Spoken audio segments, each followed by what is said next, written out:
Hoy los medios de comunicación de nuestra diócesis tenemos el honor de tener como invitado especial a una persona a quien en nuestra iglesia en Colombia su voz se ha convertido en un faro de esperanza y orientación para todos nosotros los creyentes. Es el cardenal primado de Colombia y arzobispo de Bogotá desde el año 2020. Además, que presidió la Conferencia Episcopal de Colombia por un tiempo, liderando con firmeza y cercanía los caminos de paz, diálogo y reconciliación en nuestro territorio nacional. El Papa Francisco lo hizo cardenal el 30 de septiembre del 2023, reconociendo su testimonio de sencillez, su capacidad de escucha y su compromiso con los más pobres. Antes de llegar a la capital, sirvió como arzobispo de Popayán y obispo de Montelíbano, donde se destacó por su labor pastoral en las comunidades rurales y por su defensa de la vida. Nació en el municipio de San Gil, departamento de Santander, el 3 de marzo de 1962 y fue ordenado sacerdote en el año 1989 para la diócesis de Socorro y San Gil. Hoy el cardenal Luis José Rueda Aparicio nos invita a caminar juntos, a construir una iglesia cercana, sinodal y misionera. Bienvenidos, su eminencia, a nuestra diócesis de Cúcuta y a la emisora diocesana Vox Dei.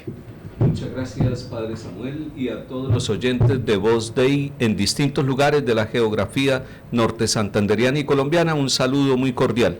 Y a mi hermano en el episcopado, obispo de esta iglesia particular de Cúcuta, Monseñor José Libardo Garcés Monsalve, mi saludo y mi gratitud por permitirme estar con usted, Monseñor, y con su iglesia particular. También en este día queremos saludar a Monseñor José Libardo, que es nuestro obispo y pastor en nuestra iglesia particular, quien es el que ha estado durante toda esta jornada también muy atento para hacer y presentar su hospitalidad al Cardenal Primado de Colombia. Monseñor, muy buenas tardes. Buenas tardes, Padre Samuel, a Monseñor Luis José, qué bueno que esté con nosotros, bienvenido. Hemos compartido durante este día y esto nos ayuda a crecer en comunión, porque esa es la iglesia, comunión, para poder participar en la misión. Bienvenido, nos alegra mucho encontrarlo, saludo a los oyentes, a todo el equipo de trabajo y a todas las personas que nos escuchan. Les enviamos hoy la bendición de Dios para que la compartan en sus casas y que la gracia de Dios siempre los acompañe. Gracias a los dos señores obispos de nuestra iglesia en Colombia, quienes acompañan sus iglesias particulares y que también nos dan ese testimonio del pastoreo de Jesús, que conociendo sus ovejas logran conducirnos hacia los campos de la esperanza y de la paz. En este diálogo que tenemos con el señor cardenal, Monseñor Luis José, queremos compartir también parte de su voz que en otros momentos ha elevado y ha presentado como un llamado a la esperanza. Monseñor Luis José, cuando fue presidente de la Conferencia Episcopal, haciendo memoria de sus inicios como seminarista, párroco y obispo, dijo haber sido siempre testigo del conflicto armado, pero también de los esfuerzos que han hecho los colombianos en la búsqueda de la paz. En diálogo con ADN de El CELAN, habló sobre el tema de la paz, la tarea que viene realizando la Iglesia como facilitadora en cada uno de esos procesos, el acompañamiento pastoral a las comunidades en medio del conflicto. Monseñor, y le preguntamos para iniciar este conversatorio, este diálogo con usted, en estos momentos, señor cardenal, ¿cuál es la prioridad pastoral en Colombia hoy? Siempre la prioridad pastoral será la evangelización. La iglesia existe para evangelizar y todo lo que está haciendo el clero, los laicos, la vida consagrada, mis hermanos obispos en todas las jurisdicciones, tiene razón de ser por la evangelización. Esa es la prioridad, pero una evangelización que toque la realidad, que logre transformar la realidad, no una evangelización que se olvide de las situaciones del contexto donde vivimos, sino al contrario, una evangelización integral, metida en la realidad, caminando con el pueblo al servicio de todas las regiones de nuestro país. En ese sentido, Monseñor, usted nos dice una evangelización que conozca a quienes evangeliza y ese contexto. ¿Cómo entiende hoy la Iglesia su papel en el contexto político y social actual? Nosotros somos parte del país.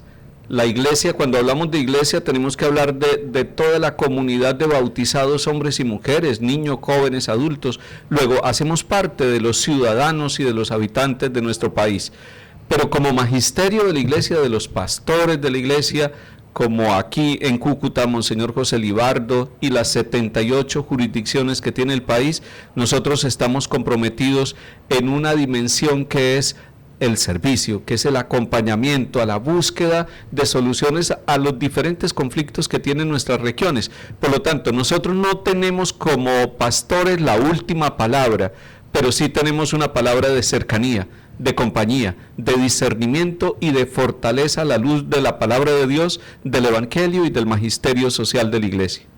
Muchas gracias, Monseñor. Y a Monseñor José Libardo, Monseñor, usted que viene pastoreando nuestra iglesia particular, que va conociendo nuestra iglesia en Cúcuta, en los municipios que pertenecemos a esta jurisdicción eclesiástica, su mirada de pastor hacia la situación que se vive en el Catatumbo. Es una situación en donde la iglesia y cada uno de los párrocos en esta región, no solamente de la diócesis de Cúcuta, sino de las diócesis hermanas Ocaña y Tibú, está presente la iglesia con cada párroco. Y hay una cosa muy importante, y es que la iglesia con su párroco, allá en su parroquia, es la que entra a acompañar las heridas de las personas, la iglesia samaritana que se agacha a sanar heridas, a escuchar, a hacerse cercana, y precisamente eso es lo que más valora la gente en nuestros campos. He visitado nuestra zona rural, como lo hace Monseñor Israel en Tibú y Monseñor Orlando en Ocaña, y siempre en reunión de provincia eclesiástica coincidimos que ese acompañamiento del obispo allá en esa vereda, donde nadie puede ir a veces, pero que nosotros vamos, va el párroco, para dar allí una voz de esperanza, de cercanía, de acompañamiento. Eso es un valor que solamente lo tiene la iglesia, y que lo hacemos llevando a Jesucristo, el Evangelio de Jesucristo, que es lo que tenemos para entregar. No tenemos ni oro ni plata, entregamos lo que tenemos a Jesucristo, eso se los damos, que es el príncipe de la paz, el artífice de la paz. Eso es un valor que nuestras gentes reciben con gusto y que nosotros acompañamos con fervor. Gracias, Monseñor.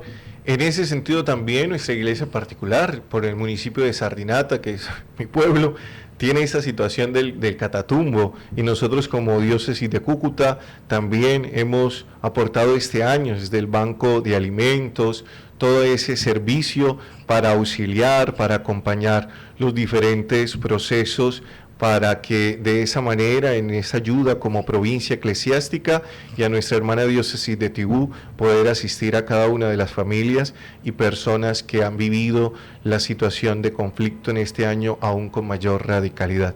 Monseñor, sabemos que la arquidiócesis de Bogotá, Monseñor Luis José, ha estado en estos últimos años también muy cercana al Catatumbo, con esa ayuda que realizan a través de la comunicación cristiana de bienes. Desde el centro del país, ¿cómo ven la situación del conflicto en esta zona de nuestro departamento?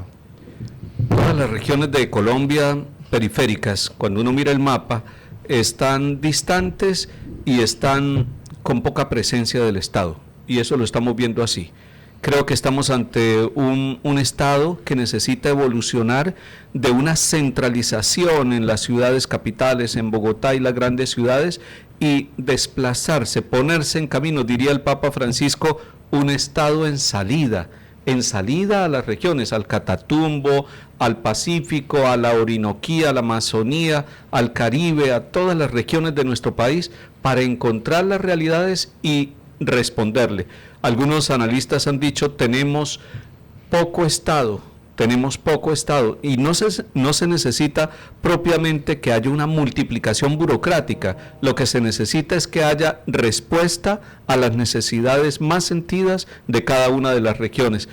Estamos viendo entonces con preocupación que las regiones periféricas, y usted me está preguntando, Padre Samuel, concretamente del Catatumbo, llevan décadas de olvido. García Márquez hablaba de 100 años de soledad, y eso puede reflejar la soledad de los territorios y la falta de presencia en temas como educación, como infraestructura vial, como acompañamiento en el tema agrícola y todos estos procesos que hacen que se desarrolle integralmente una región. Muchas gracias, Monseñor, por esa respuesta tan diciente.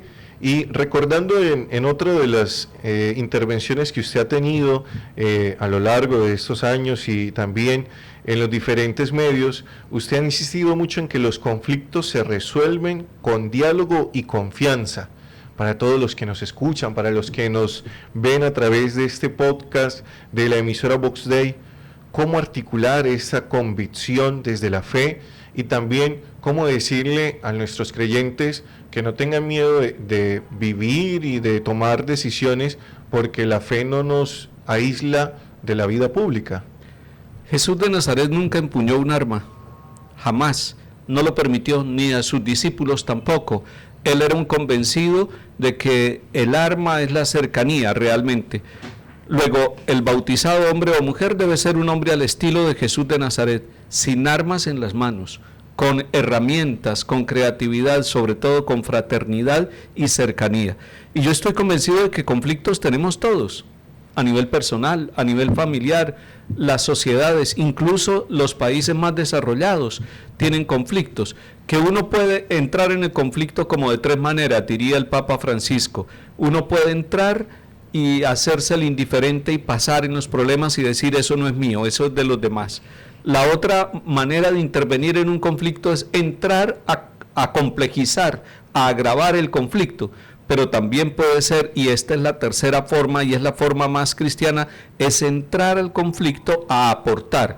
Y creo que cuando uno aporta sobre todo capacidad de escucha, de discernimiento, de diálogo, empezando por los pequeños conflictos familiares, empiezan a tener una luz distinta, empiezan a ver que es posible entrar en un conflicto sin el deseo de combatir al otro y de eliminar al otro. Es que en Colombia nos hemos acostumbrado a que el conflicto va acompañado de armas y de eliminación del otro. Si entráramos al conflicto a decir, esta es una posibilidad, y convertir cada conflicto en una oportunidad para crecer a través del diálogo y de la escucha, seguramente Colombia tendría un futuro mejor.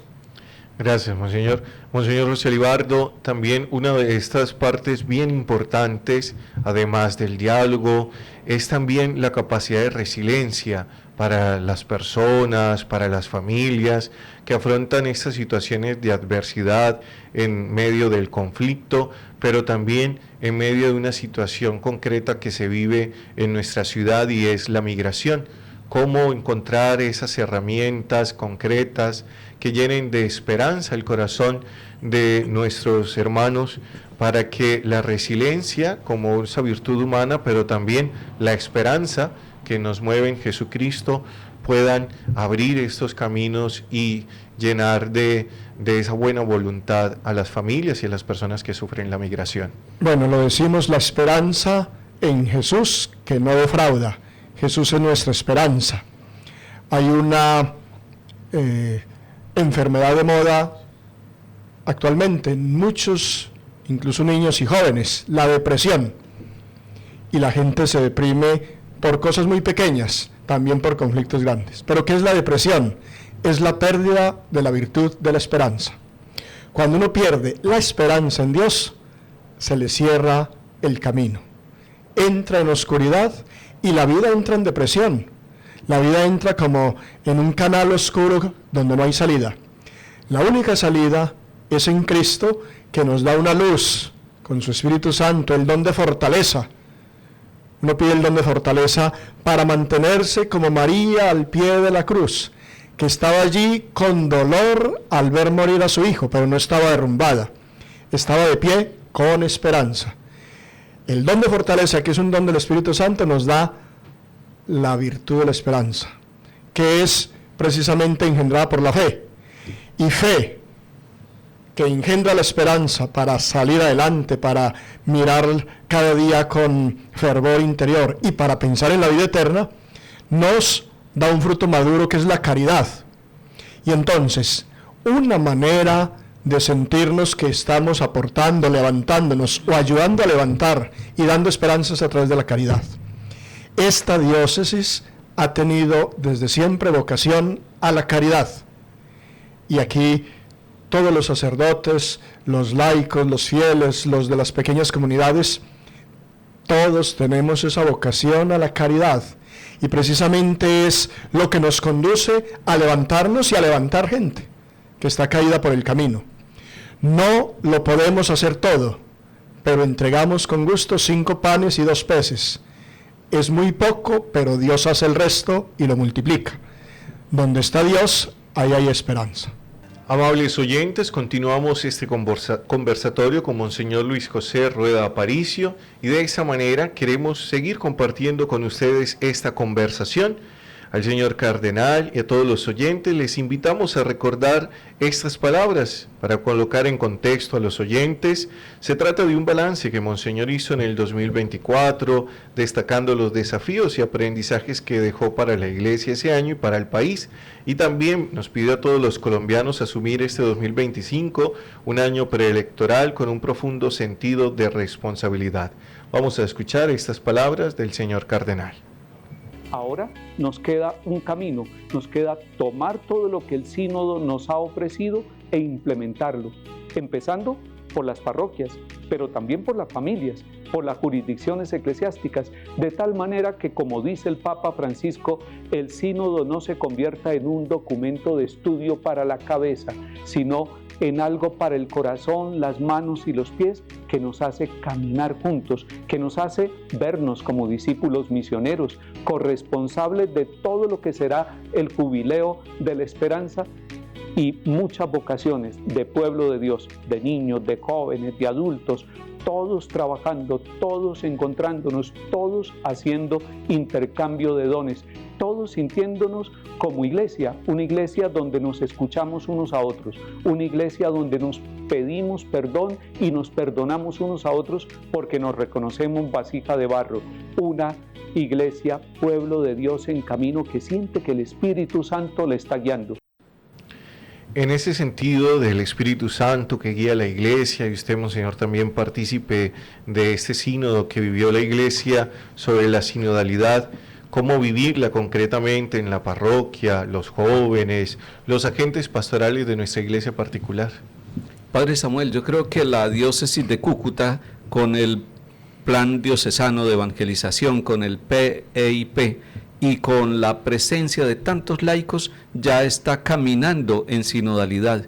A mí me alegra mucho que esta mañana que tuvimos el encuentro con los sacerdotes, ellos se les nota la alegría de ser servidores de la comunidad, y que cuando escucho a cada uno de los servidores en los distintos lugares, en las obras que está liderando Monseñor José Libardo, la casa sacerdotal, ese arreglo tan bello de la capilla del Seminario San José, Seminario Mayor, el banco de alimentos, esta unidad de comunicaciones, el hogar Niña María, lugar de servicio para niños y jóvenes, todo esto se logra porque ustedes, los que nos están escuchando, ustedes, los de las veredas, ustedes, los de los barrios, se están sintiendo llamados a caminar juntos, como bautizados, y no necesita que salga de su casa y se vaya a otro lugar, sino que usted desde su casa, desde su comunidad, desde su trabajo, quien nos está escuchando a esta hora de la tarde, siente que camina con todo el pueblo de Dios de la diócesis de Cúcuta,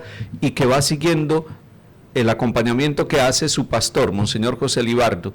Y quiero recordar las palabras del Papa Francisco, que decía que muchas veces el pastor va adelante mostrando el camino, que muchas veces va detrás acompañando a los más débiles, a los más frágiles, y acompañando, y que la mayor parte del tiempo el pastor va en medio de todo el pueblo. Pero cuando el pueblo está en camino con su pastor, está en sinodalidad. Y hay algo, Padre Samuel, que caracteriza la sinodalidad, y es la capacidad de escucha. Decía el Papa Francisco también la pastoral de la oreja, de escucharnos unos a otros, y los que están en las distintas posibilidades de servicio, que son catequistas, que son mensajeros, que están en las comunidades eclesiales misioneras, que están sirviendo en la liturgia, acompañando a los enfermos, que están en la Cáritas diocesana, que están en los distintos servicios, ya están viviendo la sinodalidad. Y me alegra mucho pensar, por ejemplo, en el EPAP, en esos pequeños equipos parroquiales de animación pastoral y en la manera como se articula, se organiza un organismo viviente, y eso es la Iglesia Particular de Cúcuta, un organismo viviente, caminando juntos. Esa es ya la sinodalidad, no es inventarnos otras cosas, sino caminar sabiendo que Cristo con su Santo Espíritu y el amor misericordioso del Padre son la motivación para caminar juntos. Queremos seguir compartiendo con ustedes esta conversación y también, Monseñor José Libardo, usted que hace unos años hacía un proyecto muy interesante con el Centro de Pastoral para la Escucha y la Farmacodependencia, en ese trabajo de acompañamiento, porque cuando llegó primero como administrador apostólico y luego en su primer año de ya obispo de nuestra iglesia particular, vio esa gran necesidad, esa situación concreta que se vive en nuestra ciudad y su área metropolitana, ese rol que tienen los laicos, los jóvenes, para animar esa pastoral de la escucha, pero también ese compromiso de ayudarnos y de cómo socorrer a quienes lamentablemente terminan en alguna adicción. Esto nació de caminar por las calles de Cúcuta y ver muchos niños y jóvenes viviendo debajo de los puentes, en la calle, como habitantes de calle, destruidos en la droga.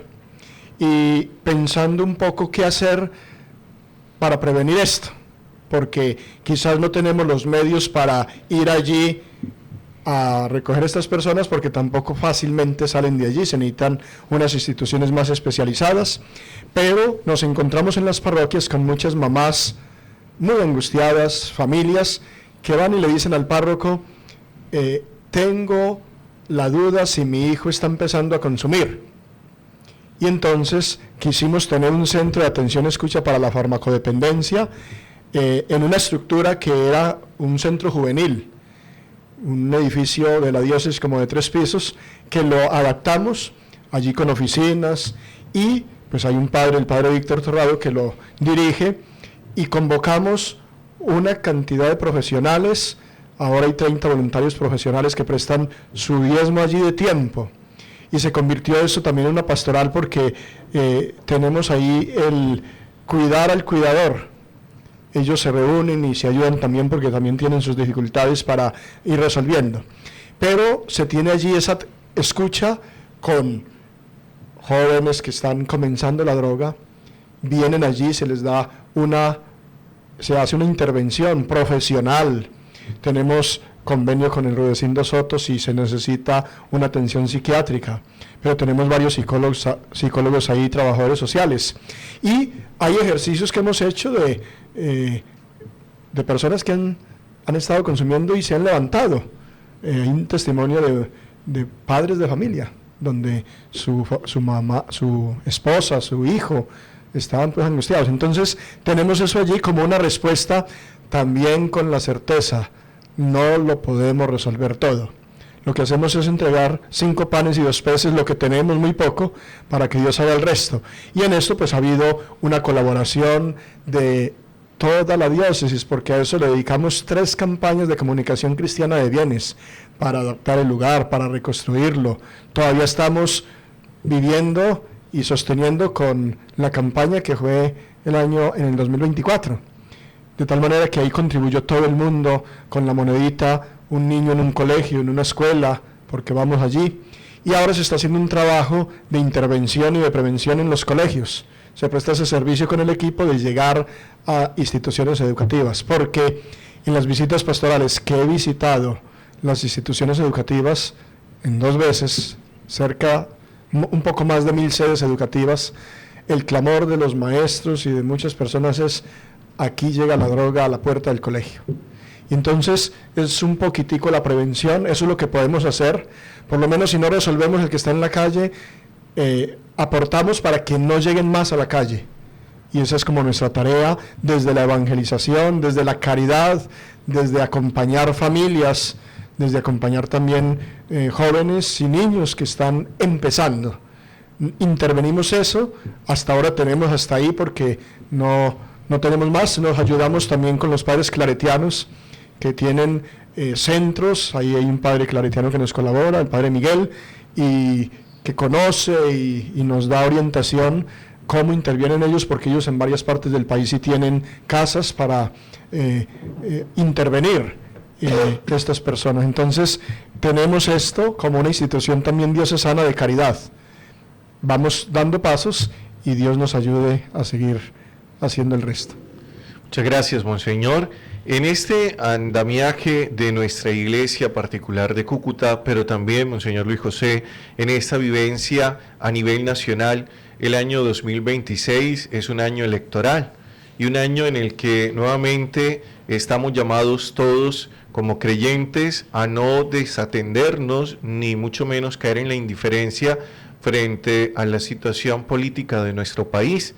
Muchos oyentes nos han preguntado en estos días que anunciamos su visita, que querían, como que la pregunta la concretamos así: ¿qué directrices o principios pueden iluminar a un católico al momento de elegir un mandatario? ¿Qué voz para que puedan encontrar en medio de las propuestas o de los candidatos esa imagen o esos principios en los que puedan ver la fe en Jesucristo? Gracias, Padre Samuel. El año entrante, que ya se adelantó con la campaña preelectoral y con la propuesta de distintas figuras y candidatos, hombres y mujeres, es un desafío, pero es una oportunidad. Y yo propongo 3 cosas básicamente, 3 cosas para que los tengamos en cuenta como ciudadanos. La primera, es muy importante que defendamos la democracia. Y la democracia se defiende participando en las elecciones, participando todos, que nadie se vuelva escéptico diciendo, no, es que van a ser los mismos y demás. No, que tengamos esa responsabilidad libre, es una responsabilidad de ciudadanos, libre. Hay países de América Latina donde el voto es obligatorio, en Colombia no, en Colombia es libre. Pero participemos y defendamos la democracia, y la manera de defender la democracia es participando con nuestro voto, saliendo de la indiferencia. Si no votamos nosotros, otros eligen por nosotros y después tendremos que lamentarnos o equivocarnos. Primero eso, votar para defender la democracia. Segundo elemento, es muy importante que nosotros le apuntemos a lo esencial que necesita nuestro país. Es decir, que busquemos como los 3, 4, 5 puntos esenciales que tiene nuestro país, las grandes necesidades. ¿Para qué? Para que trabajemos como un gran acuerdo nacional y digamos, estos 5 puntos constituyen el gran acuerdo nacional, y sea el que sea que salga elegido, debe asumir eso porque la ciudadanía lo tiene muy claro y debe incluirlo dentro del plan de desarrollo nacional. 4 o 5 puntos básicos, donde no puede faltar el tema de la alimentación y de la agricultura, donde no puede faltar el tema de la paz y de la reconciliación, donde no puede faltar el tema de la cultura y de la educación, que es por donde transita realmente el mejoramiento de una sociedad. Y además el tema de la salud integral, del cuidado de nosotros los colombianos y por lo tanto del respeto a la vida. Estoy diciendo 3 puntos. El primero, fundamental que votemos en el año 2026, porque así defendemos la democracia. Segundo, que miremos los 4 o 5 puntos esenciales de un acuerdo nacional. Y tercero, es muy importante que nosotros desarmemos el accionar político de nuestro país, que haya ideas, que haya propuestas, que haya diversidad, pero que no haya armas, que no haya ningún pueblo amenazado, que no haya ningún pueblo hostigado por los grupos armados, que no se le quite la vida a los candidatos, que se respete al que piensa distinto de nosotros. Por lo tanto, desarmar el proceso electoral para que sea un proceso maduro, sano, responsable, buscando el bien común de nuestro país. Muchas gracias por su respuesta. Nos quedan estos 3 puntos para que podamos ir tomando conciencia a la hora de prepararnos en el 2026 para ese año electoral y esa decisión tan importante, y no caer en la indiferencia, como nos dice Monseñor Luis José. Monseñor José Libardo, en este año 2025 hemos vivido el año jubilar como peregrinos de la esperanza, esa esperanza que predicamos puesta en Jesucristo, los jubileos que vivimos en medio de las celebraciones. Cada uno de nosotros va creciendo y profundizando ese compromiso de la fe, pero también de ir construyendo comunión y reconciliación con nuestros hermanos en las comunidades. ¿Cómo seguir animando esa esperanza en medio de nuestra crisis migratoria y social? Bueno, cuando tenemos a Jesucristo en el corazón, lo sostenemos ahí con la gracia de Dios, venimos a la Eucaristía, comulgamos, buscamos los medios espirituales que nos ofrece la Iglesia en los sacramentos, que es Jesucristo mismo quien transforma y conduce la vida. Nos vamos para la casa equipados a encontrar los mismos problemas, dificultades que tiene todo el mundo, pero lo resolvemos desde Dios. ¿Cuál es la diferencia? Que cuando uno tiene a Dios en el corazón, va a casa y encuentra conflictos, peleas, dificultades, pero lo resuelve desde el diablo, con el odio, el resentimiento, el rencor, la venganza, la intriga. Entonces aquí el punto no es si tenemos problemas o no tenemos, los vamos a tener siempre. El tema central es cómo lo resolvemos. Y ahí el Evangelio sí nos da una manera de resolver la vida desde el crucificado. Él la resolvió así, porque cuando estaba crucificado, también uno de los que estaba con él le dijo, bájese, cobre venganza, resuelva la vida desde el diablo. Y él no la resolvió desde el Padre, con el perdón. De tal manera que el perdón es una manera de encontrarnos para resolver los conflictos que los vamos a tener siempre. Uno viene a la Eucaristía el domingo, ora, se confiesa, comulga, y llega a casa y encuentra los mismos problemas que dejó antes de comulgar, pero llega por otro camino a resolverlos de manera distinta. Y ese es un camino de esperanza, resolver allí en el hogar la vida desde Dios, desde el Evangelio, desde Jesucristo. Eso ya da esperanza. Eso es un aprendizaje que hay que irlo haciendo, porque cuando uno lo ofende, lo primero que brota del corazón por instinto es la venganza. Pero ahí nos lleva un camino muy oscuro y con un camino de muerte y de abismo. Si reflexionamos un poco y resolvemos la vida de otra manera, desde Jesús en la cruz, ahí tenemos una transformación de la vida en Él, que nos va a dar una vida nueva en Él y para Él.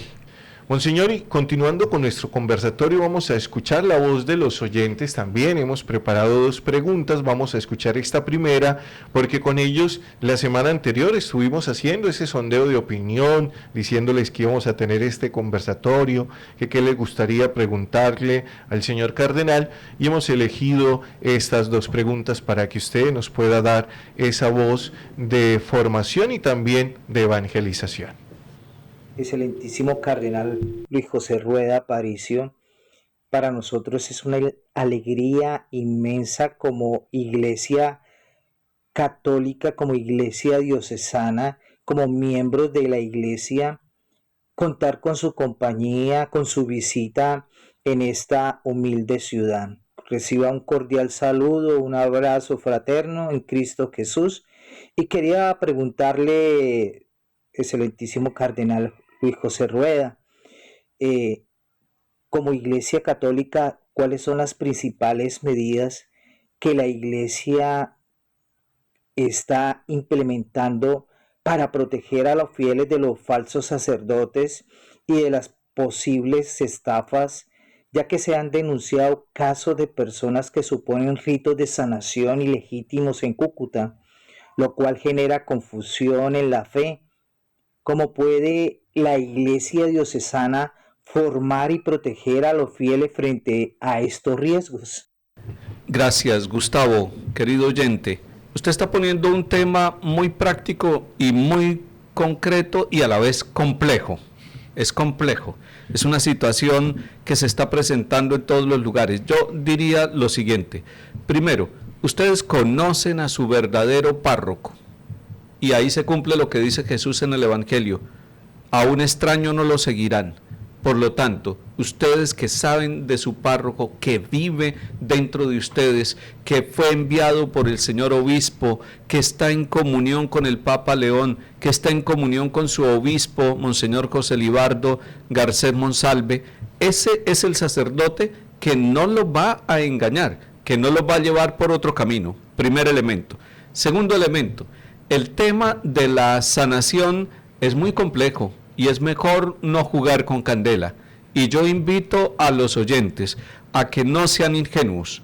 La Iglesia Católica tiene los medios para ofrecerle la gracia espiritual, la gracia santificante, la gracia que es la presencia del Padre, del Hijo y del Espíritu Santo en nuestra vida. ¿Cómo es esa presencia? No es con ritos extraños, es con el rito ordenado en la liturgia, con la confesión. Concretamente, el sacramento de la reconciliación es el canal de la gracia para la sanación integral, para poder tener paz, para tener reconciliación, para tener la ayuda de parte del Señor a través del ministro ordenado.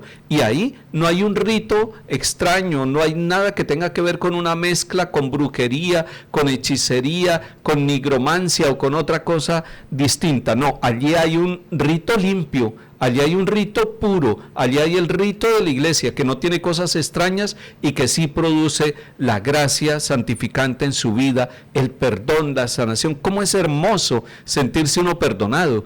¿Cómo es bello cuando el sacerdote, sencillamente en nombre de Cristo, que también pasó perdonando todos los pecados y que dejó esta misión a la Iglesia, le dice: yo te absuelvo de todos tus pecados en el nombre del Padre y del Hijo y del Espíritu Santo? Y generalmente el sacerdote en la orientación nos va a llevar a elementos que hacen crecer nuestra gracia, al encuentro con la palabra de Dios, que es encuentro con Cristo, al encuentro con la Eucaristía en medio de la comunidad y al servicio a los hermanos. Eso produce transformación de vida, eso nos hace reconstruir la alegría. Si alguien en este momento está siendo objeto de algún engaño, de alguna manera desorientada de llevarle la vida porque se están aprovechando de su problemática psicológica y espiritual, vuelva al Señor, vuelva a su parroquia, vuelva a su párroco. No va a ser estafado, no va a ser engañado y va a ser acompañado en el proceso de crecimiento en la gracia.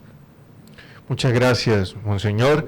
Y también tenemos una pregunta de una de nuestras oyentes, la señora Zaida Sepúlveda. Nos hace la siguiente pregunta para compartir con usted. Zaida Sepúlveda, y soy una fiel oyente de la emisora Voz Dei. Quiero saludar en la tarde de hoy a nuestro cardenal, darle la bienvenida a nuestra ciudad de Cúcuta y decirle que nos encontramos muy felices de que nos esté visitando. La diócesis ha entregado ayuda humanitaria y apoyando la misión en contextos difíciles, cardenal. Sabemos que ustedes hacen mucho esta labor y por eso queremos preguntarle cómo podemos integrar esa labor social con una evangelización más clara que nos lleve no solo a ayudar de manera material, sino a la conversión de vida. Nosotros los laicos muchas veces no sabemos cómo hacerlo, cardenal, y quisiéramos que usted nos orientara frente a eso. Gracias, Zaida, por su pregunta muy concreta, y quiero responder porque hoy todo el día he estado escuchando a mi hermano obispo Monseñor José Libardo y le he estado preguntando tantas cosas y él me ha estado manifestando cómo la diócesis de Cúcuta ha estado ayudando humanitariamente a los migrantes, está ayudando humanitariamente a todos aquellos que están cayendo en el consumo de droga y están dándole la mano. A través del Banco de Alimentos está llegando, y en la red de parroquias parroquias al servicio, la seguridad alimentaria de aquellos que reciben la ayuda del Banco de Alimentos, de tal manera que todo eso está integrado dentro del camino de evangelización de la diócesis de Cúcuta. Cristo Jesús pasó sanando toda enfermedad y toda dolencia, multiplicó los panes, se acercó a los enfermos, que también es una de las ayudas humanitarias más frecuentes dentro de la iglesia. Y usted está preguntando cómo hacemos para que eso no sea una caridad sin Cristo, que sea una caridad con Cristo, que sea una caridad con la gracia de Dios, con el Evangelio y con todos los instrumentos que el Señor le ha dado a la iglesia, a su pueblo santo, para servir. Quiero decirle lo siguiente: si usted es laico, y la señora Zaida está preguntando cómo los laicos podemos participar también. Si usted es laico, vincúlese en la parroquia. No hay una ayuda humanitaria en solitario. El que pretenda hacerlo en solitario se va a equivocar. Por eso el Señor mandó de 2 en 2, y así también en las parroquias es un servicio comunitario. Pero lo otro, todo servicio humanitario dentro de la iglesia es gratuito, es generoso, no tiene contraprestación, sino que es un servicio. No se trata de negociar con el sufrimiento de las personas, no se trata de negociar o de aprovecharnos del sufrimiento de las personas. Tampoco se le va a pedir que milite políticamente en algún grupo, se le va a respetar siempre. La ayuda humanitaria de la iglesia es una ayuda en nombre de Cristo, siempre gratuita, siempre desinteresada y buscando que la persona crezca, que vaya dignificándose y vaya encontrando la respuesta a su problemática. Por eso es tan bello encontrar personas que han recibido ayuda humanitaria y luego se vuelven voluntarios dentro de la iglesia, porque dice, así como yo recibí dentro de la iglesia, yo quiero también hacer parte de la iglesia y servir a las ayudas humanitarias como voluntario o voluntaria. Muchas gracias, Monseñor, por su respuesta. Gracias a los oyentes que nos han acompañado en esta hora de conversación para escuchar al Cardenal Primado de Colombia, Monseñor Luis José, Monseñor José Libardo, que también ha estado con nosotros acompañándonos y que toda la jornada ha estado para presentar nuestra iglesia particular al señor Cardenal. Monseñor José Libardo, una palabra para nuestros oyentes para ir finalizando ya nuestro programa. Agradecerle al señor Cardenal por esta visita nuevamente. Es un privilegio para nosotros, una bendición también para los oyentes que nos han escuchado. Muchas gracias a los 2 prelados de nuestro país, a Monseñor Luis José Rueda Aparicio, Cardenal Primado de Colombia y Arzobispo de Bogotá, a Monseñor José Libardo Garcés Monsalve, Obispo de la Diócesis de Cúcuta, a todos ustedes oyentes por estar en sintonía de la frecuencia de la esperanza y de la paz en el dial 1120 AM.